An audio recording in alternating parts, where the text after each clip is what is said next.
Halo teman-teman, selamat datang di channel Au Kisah, yaitu sebuah channel yang merangkum berbagai cerita, baik itu berupa kejadian peristiwa, sejarah, legenda, dongeng, maupun mitos.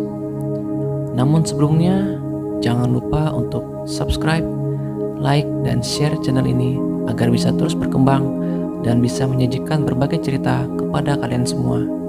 Terima kasih.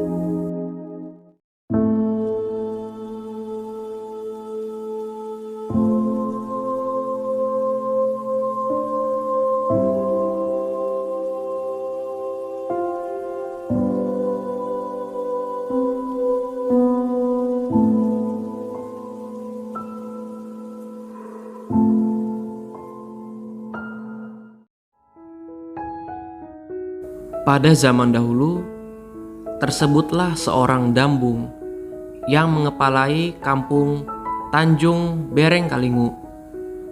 Kampung ini terletak di tepi Sungai Kahayan yang sekarang diberi nama Garung. Letak kampung ini berada di bagian udik dari pelabuhan Pulang Pisau.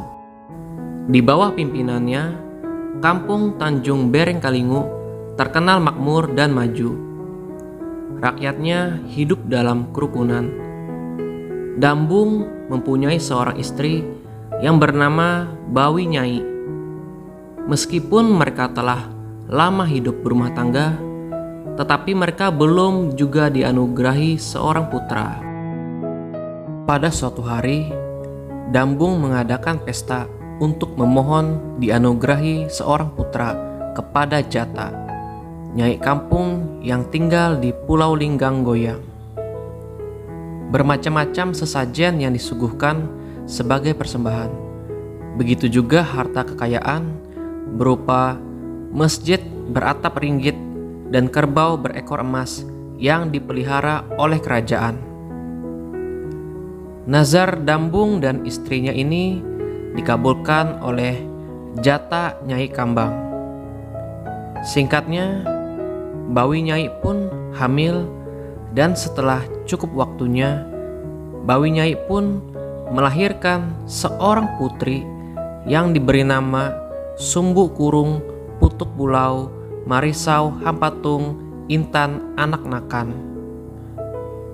Karena nazarnya telah terkabul, Dambung kemudian mengadakan pesta selama 7 hari 7 malam dengan mengorbankan 7 ekor kerbau. Lalu orang-orang dari sekitar kampung Tanjung Berengkalingu diundang untuk menghadiri pesta itu. Singkat cerita, Sumbu Kurung akhirnya bertumbuh dan berkembang menjadi gadis remaja yang sangat cantik parasnya. Lalu berita kecantikannya tersiar kemana-mana. Oleh karenanya, banyaklah para bangsawan yang kaya raya datang untuk melamar sang putri menjadi istrinya. Mereka tersebut adalah Tunggal Runjang dari Benteng Kahayan, Tunggal Mambu dari Upun Batu, Tunggal Rasau dari Batu Nyapau, Tunggal Nyaring dari Bukit Kaminting, lalu Tunggal Iman dari Batu Mapan. Para tunggal ini datang dengan membawa harta kekayaan yang banyak guna dipersembahkan kepada Sumbu Kurung sebagai mas kawin. Tetapi rupanya nasib mereka belum mujur, karena semua lamaran itu ditolak oleh Sumbu Kurung dengan alasan ia masih belum berkeinginan untuk berumah tangga. Lalu ayahnya Dambung dan ibunya Bawi Nyai berusaha membujuknya supaya menerima saja salah satu dari lamaran itu. Tapi Sumbu Kurung tetap berpendirian belum berkeinginan berumah tangga. Akhirnya para tunggal ini pun pulang kembali ke negerinya dengan rasa kecewa dan malu. Lalu datanglah pula Raja Ginjal Tanah Betawi dengan menggunakan sebuah kapal yang sangat besar dan indah berkilauan serta penuh bermuatan serba bermacam-macam kekayaan yang mahal-mahal harganya dari tanah laut.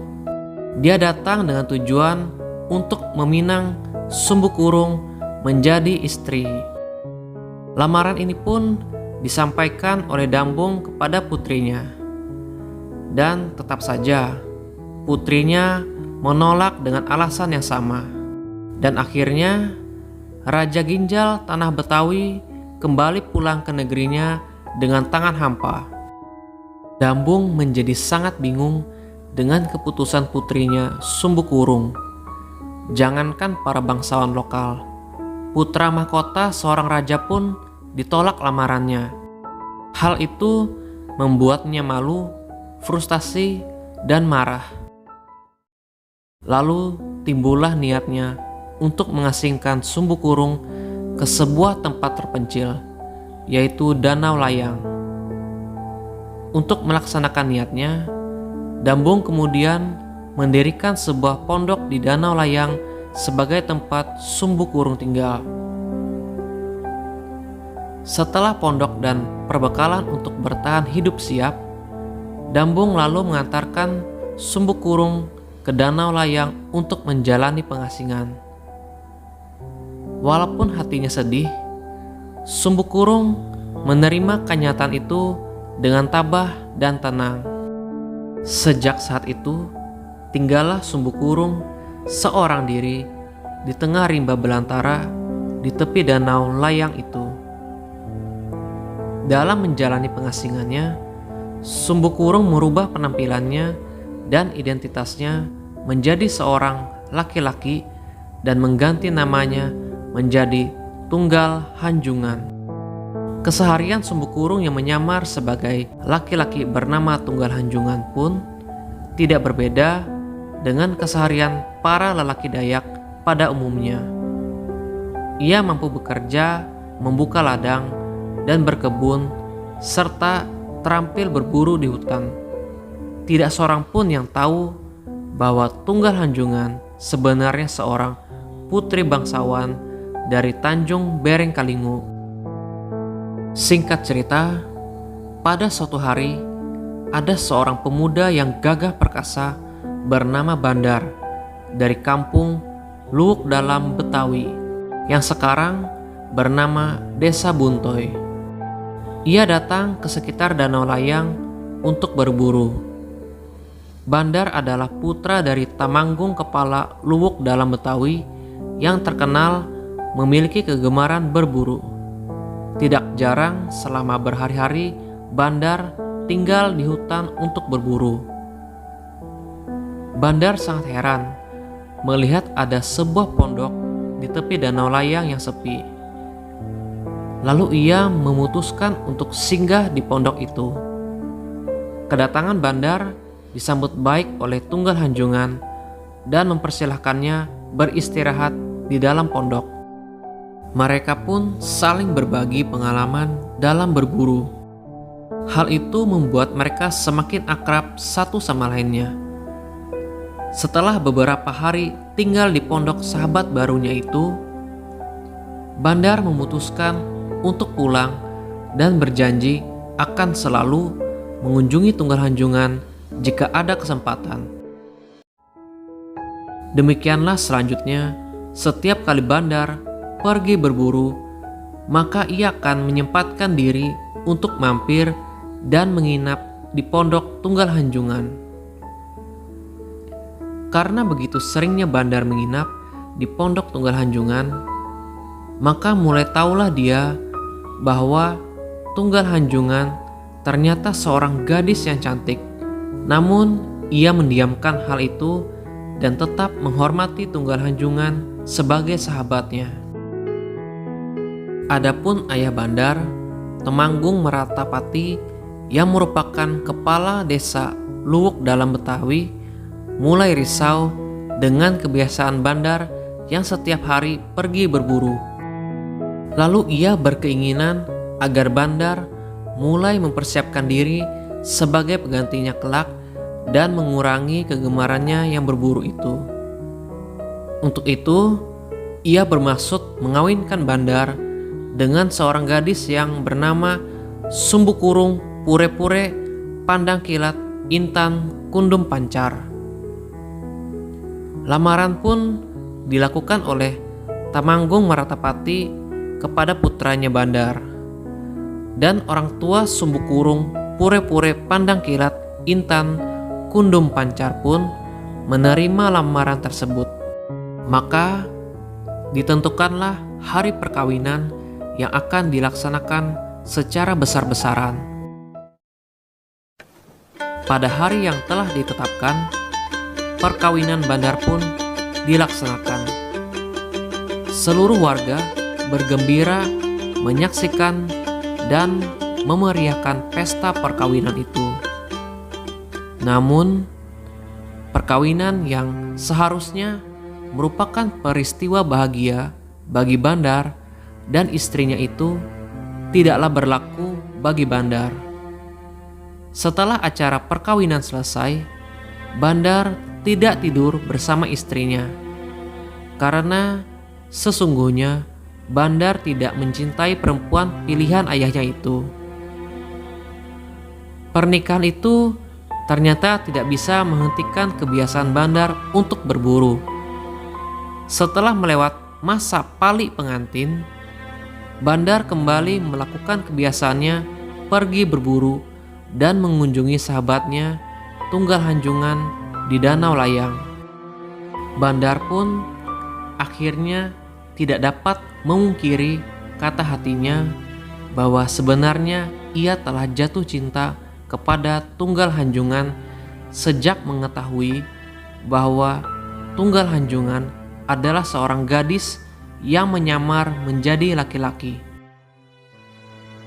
Kemudian pada suatu malam, Dambung Kepala Tanjung Berengkalingu bermimpi dijumpai oleh seorang perempuan Pampahilep yang menyuruhnya menjemput kembali putrinya Sumbu Kurung, Putok Bulau, Marisau Hampatung, Intan, Anak Nakan dari Danau Layang dan mengawinkannya dengan seorang laki-laki bernama Bandar dari desa Luwuk Dalam Betawi. Keesokan harinya, karena khawatir terjadi sesuatu pada putrinya, Dambung Kepala Tanjung Berengkalingu segera berangkat menjemput Sumbu Kurung ke Danau Layang. Setibanya di Danau Layang, Dambung mendapati putrinya dalam keadaan baik-baik saja, ditemani seorang laki-laki yang tidak lain adalah Bandar. Lalu Bandar memperkenalkan dirinya kepada Dambung dan menyatakan niat untuk mempersunting Tunggal Hanjungan yang baru diketahuinya ternyata bernama Sumbu Kurung, Putuk Bulau, Marisau, Hampatung Intan, Anak Nakan untuk menjadi istrinya. Dambung Kepala Tanjung Berengkalingu pun setuju. Kemudian Bandar dan Sumbu Kurung dibawanya pulang ke Tanjung Berengkalingu untuk melangsungkan pesta perkawinan mereka. Demikianlah akhirnya Sumbu Kurung, Putuk Bulau, Marisau Hampatung, Intan Anak Nakan telah menemukan jodohnya, dan mereka berdua hidup bahagia dan saling mencintai bersama suaminya Bandar. Sekian dulu untuk cerita kali ini.